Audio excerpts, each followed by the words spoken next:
අපි දෙන්න විතරයි නේද නංගි අන්තිමට. ඔව් අක්කේ අපි දෙන්න විතරයි. මට හරි පාළුයි නංගි. මට පොඩ්ඩක් තුරුල් වෙන්න දෙනවද? එයා ඇහුව බැගෑපත් හඬකින්. එයාගේ හුස්ම මගේ කනට වදිද්දි මගේ ඇඟම හිරිවැටිලා ගියා. ඔව් අක්කේ අපි මේ පාඩුව නැති කරගමු. අදට විතරක් හරි අපි සතුටින් ඉමු. එදා රෑ වැහපු වැස්සනික අහස කඩාගෙන වැටෙනවා වගේ. මුළු ගේම හරිම පාළුයි. ගෙදර හිටි මයි මගේ නෑනයි විතරයි. එයාගේ නම නෙතුමි. මගේ හස්බන්ඩ් ඒ කියන්නේ නෙතුමි අක්කගේ මල්ලි. රට ගිහින් දැන් අවුරුද්දකට කිට්ටුයි. නෙතුමි අක්කා බැඳලා හිටපු කෙනා එයාව දාලා වෙන ගෑණියෙක් එක්ක ගිහින් දැන් මාස 4ක් විතර ඇති. ඉතින් අපි දෙන්න මේ ලොකු ගෙදර නිකම් පිස්සු දෙන්නෙක් වගේ තනි වෙලා හිටියේ. මම රෑ කෑම එකත් හදාගෙන නෙතුමි අක්කගේ කාමරේට ගියා. එයා ජනේලෙන් එළිය බලාගෙන කල්පනා කරනවා. ඇස් දෙක හොඳටම රතු වෙලා. අක්කේ මම හිමීට කතා කළා. එයා ගැස්සිලා වගේ මගේ දිහා බැලුවා. නංගි එයා කඳුළු පියදාගන්න ගමන් කිව්වා. ඇයි මේ ආයෙත් අඬනවද? මම එයාගේ ළඟට ගිහින් ඇහුවා. අඬන්නේ නැතුව මොනවා කරන්නද නංගි? මට මගේ ජීවිතය ගැන කලකිරිලා තියෙන්නේ. බලන්න එළිය වැස්ස දිහා. මගේ හිත අන්න ඒ වගේ අඳුරුයි. මම කෑම පිඟාන මේසෙ උඩින් තියලා එයාගේ එහා පැත්තෙන් වාඩි වුණා. ඕවා හිතන්න එපා අක්කේ. ඔයාට මම ඉන්නවනේ. අර කාරකන්නියා කියානම් කියාවේ. නෙතුමි අක්කා මගේ අතින් අල්ලගත්තා. එයාගේ අත හරිම සීතලයි. මට තේරෙනවා නංගි ඔයාට දුකයි නේද? මල්ලිස් රටනේ. අපි දෙන්නටම එකම ඉරණම තමයි අන්තිම දුරුම වුණේ. ඔව් අක්කේ මහත්තයා රට ගියාට පස්සේ මාත් වැන්දපුවක් වගේ තමයි. සල්ලි එවනවා විතරයි. කතා කරන්නවත් වෙලාවක් නෑ යාට. සමහර දවස්වලට රෑට මට පිස්සු හැදෙන්න එනවා. තනියම ඇඳේ ඉන්නකොට. මම එහෙම කිව්වම නෙතුමි අක්කා මගේ දිහා අමුතු විදිහට බැලුවා. මටත් එහෙමයි නංගි. රෑ වෙද්දි තමයි පාළුව තරහා ගන්නව බැරි. ඇඟිට දැනෙන ඒ සීතල, හිතට දැනෙන ඒ හිස්කම ඒක වචන වලින් කියන්න බෑ.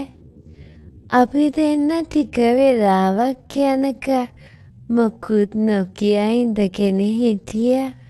වැස්ස සද්ද විතරයි ඇහුනේ. අද රෑට ඔයා තනියමද නිදාගන්නේ නංගි? අක්කා එකපාරටම ඇහුවා. ඔව් අක්කේ ඇයි? අද මගේ කාමරේ නිදාගමුද? මට තනියම ඉන්න බයයි වගේ. අනික අද වැස්ස නිසා ලයිට් ගියොත් එහෙම.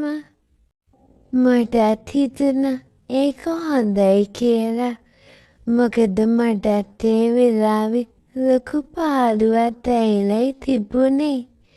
මගේ මහත්තයා හිටපු කාමරේ මහා විශාල ඇඳේ තනියම ඉන්නකොට දැනෙන පාළුව මම දන්නවා.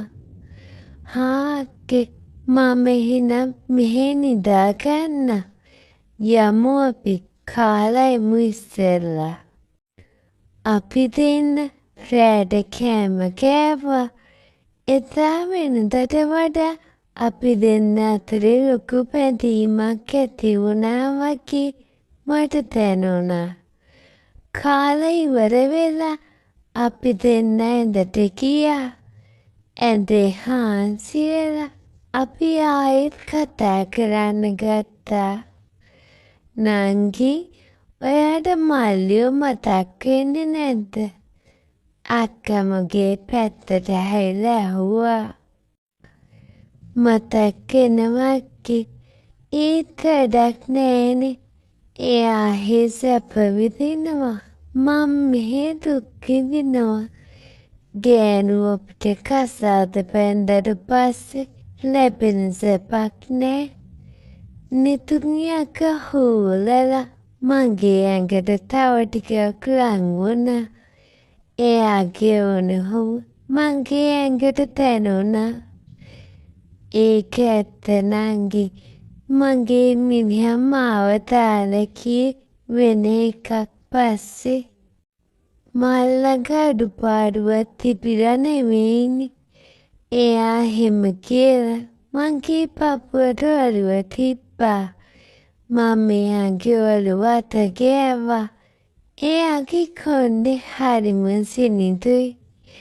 අපි දෙන්න විතරයි නේද නංගි අන්තිමට?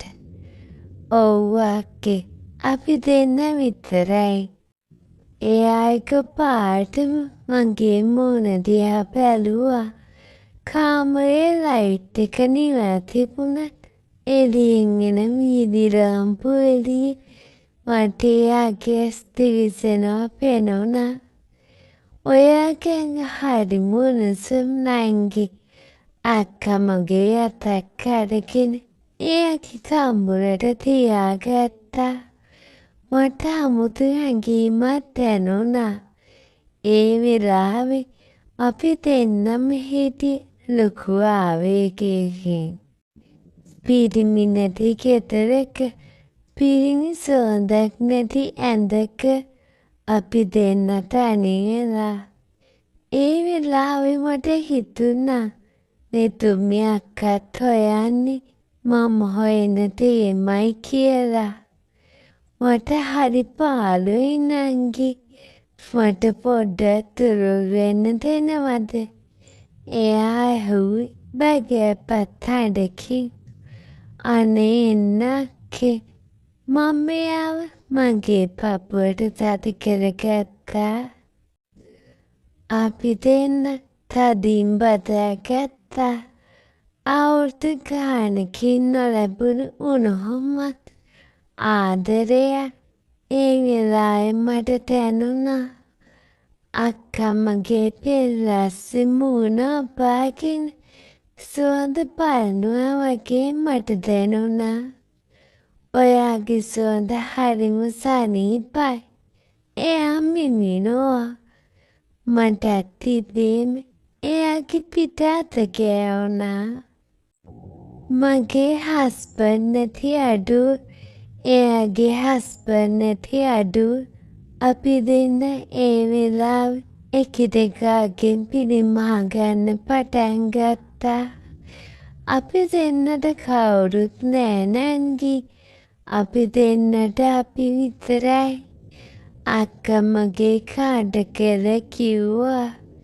එයාගේ හුස්ම මගේ කනට වදිද්දි මගේ ඇඟම හිරිවැටිලා ගියා. ඔව් අක්කේ. අපි මේ පාළුව නැති කරගමු. අදට විතරක් හරි අපි සතුටින් ඉමු. මම එහෙම කියලා එයාගේ මූණ උස්සලා බැලුවා. එයාගේ ඇස්වල තිබුණේ ආරාධනාවක්. අපි දෙන්න ඒ වෙලාව හැසිරුණේ හරියට අවුරුදු ගානක් තිස්සේ වෙන් වෙලා හිටපු පෙම්වතුන් දෙන්නෙක් වගේ. මට ඔයාව ඕන නංගි. මට මේ තනිකම දරා ගන්න බෑ. අක්කා මගේ ඇඟට ගොඩ වුණා. ඒ වෙලාවේ එළිය කුණ ගහන සද්දය ඇහුණත් අපිට මොකුත් ගානක් වුණේ නෑ. මගේ හස්බන්ඩ් නිදාගන්න ඒ ලොකු ඇඳේ අතරේ මම මගේ නෑනයි විතරයි. එයා මගේ දිහා බලාගෙන හිටපු විදියට මගේ හිතේ තිබුණු ලැජ්ජාව, බය ඔක්කොම නැති වෙලා ගියා. මම ඔයාගේ තනිකම නැති කරන්නම් අක්කේ. මම හිමීට කිව්වා. අපි දෙන්න එදා රෑ ගොඩාක් ලං වුණා. ගැහැණු දෙන්නෙක් අතර ඇති වෙන ඒ සියුම් හැඟීම් හරිම පුදුමාකාරයි කියලා මට එදා රෑ තේරුණා. පිරිමියෙක්ගෙන් ලැබෙනවට වඩා 100,000 ගුණයක ආදරයක්, මුග්ධ බව මට අක්කගෙන් ලැබුණා. එයා මගේ කොණ්ඩේ අතක මගේ මුවනේ ඉබිනකොට මට දැනුනේ මම දිව්‍ය ලෝකේ ඉන්නවා වගේ. ඔයා හරිම සුවඳයි නංගි. ඇයි දෙයියනේ අපි මෙච්චර තනි වෙලා දුක්ඛින්ද? අක්කා මගේ පපුවට ඔළුව තියාගෙන ඇහුවා. අපිට අපිව මඟහැරුණා අක්කේ. දැන් එහෙම නෑ. හබීලා නැති වුණාට අපි දෙන්න ඉන්නවනේ. අපි දෙන්න එදා රෑ එළි වෙනකම් එක දේවල් කතා කළා. hina වුණා. ආදරේ කළා. අපේ හිත තිබුණු මහා බර වේදනාව රැදිය වෙලා ගියා වගේ. හස්බන්ඩ් නැති ඇඳේ නෑනා එක්කගත්ත සැප, සතුට මගේ ජීවිතයට අලුත් අර්ථයක් ගෙනාවා. ඒක නිකම් කායික සතුටක් නෙවෙයි. අවුරුදු ගානක් තිස්සේ හිර කරගෙන හිටපු හැඟීම්වල පිපිරීමක්. පාන්දර වෙද්දි අක්කා මගේ තුල්ලේම නින්දට ගියා. එයාගේ මූණේ තිබුණු අහිංසක හිනාව දැක්කම මට ලොකු සැනසීමක් දැනුණා. මමත් එයාව තව ටිකක් තදින් බදාගෙන ඇස් පියාගත්තා. හෙට දවස මොන වගේ වෙයිද කියලා මම දන්නේ නෑ. අද රෑ අපි දෙන්න බෙදාගත්ත මේ ආදරේ, මේ බැඳීම කවදාවත් වෙනස් වෙන්නේ නෑ කියලා මම දන්නවා. අපි දැන් තනි වෙලා නෑ. අපි දෙන්නට අපි ඉන්නවා.